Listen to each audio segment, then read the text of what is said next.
Assalamualaikum warahmatullahi wabarakatuh. Selamat pagi anak-anakku semuanya. Apa kabar kalian hari ini? Semoga kalian semuanya dalam keadaan yang sehat ya.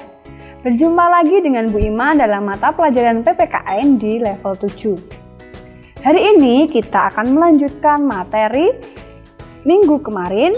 Kita masuk ke bab 5, yaitu kerjasama dalam berbagai bidang kehidupan di masyarakat.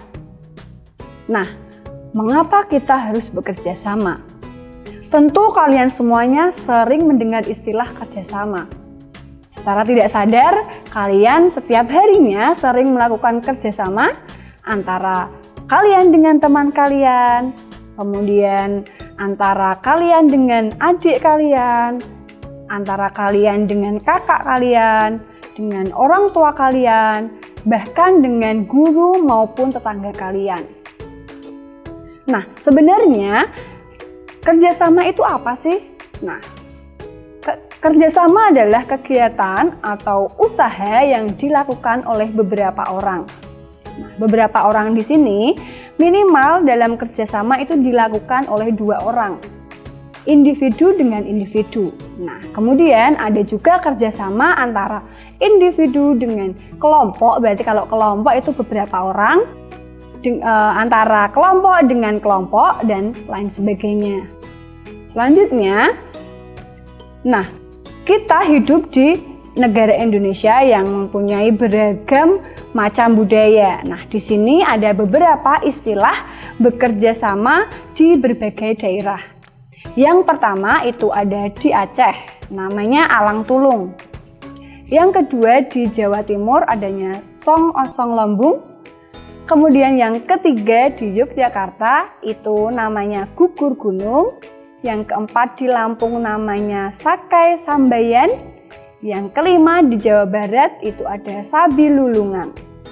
Nah, dari contoh di atas itu sudah kalian bisa melihat bahwa di Indonesia itu terdiri dari berbagai macam budaya.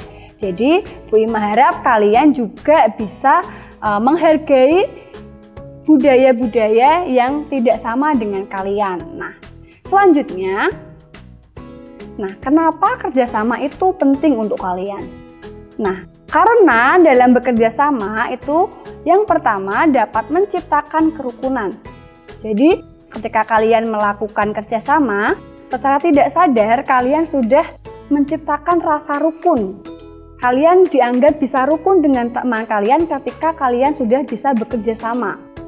Kemudian yang kedua, ada dapat memupuk rasa kebersamaan. Nah, ketika kalian melakukan kerjasama, kalian juga memupuk rasa kebersamaan kalian. Jadi, kalian merasa ada di suatu kelompok tertentu atau dianggap ada di kelompok itu, seperti itu. Kemudian yang ketiga, ada dapat menumbuhkan rasa persatuan. Nah, di sini kalian ketika melakukan kerjasama itu secara sadar ataupun tidak sadar, kalian juga menumbuhkan rasa persatuan kalian antar teman. Misalnya ketika kalian belajar sendiri, tentu kalian tidak bisa merasakan yang namanya rasa persatuan itu. Nah, dari materi ini tentu kerjasama itu ada beberapa hal yang perlu digarisbawahi. Yang pertama itu adalah ada orang yang melakukan interaksi. Jadi di kerjasama itu ada orang yang melakukan interaksi. Bisa orang per orang, orang dengan kelompok, atau kelompok dengan kelompok. Kemudian yang kedua adanya interaksi. Nah, interaksi itu berarti kan hubungan. Nah, yang ketiga ada tujuan yang sama itu. Nah, penting sekali karena dalam kerjasama itu harus mempunyai tujuan yang sama. Ketika kalian melakukan sesuatu tetapi tidak sesuai dengan tujuannya teman kalian, berarti kalian tidak bisa bekerja sama, tidak bisa disebut dengan kata kerjasama seperti itu. Oke, Bu Ima harap setelah pembelajaran kali ini kalian bisa menerapkan ilmu yang kalian dapat di sini di dalam kehidupan kalian sehari-hari. Kalian bisa melakukan kerjasama dari hal yang paling kecil dengan keluarga kalian, kemudian di lingkungan sekolah dan juga di lingkungan tempat tinggal kalian. Cukup sekian dulu pembelajaran pada hari ini, kurang lebihnya mohon maaf. Wassalamualaikum warahmatullahi wabarakatuh.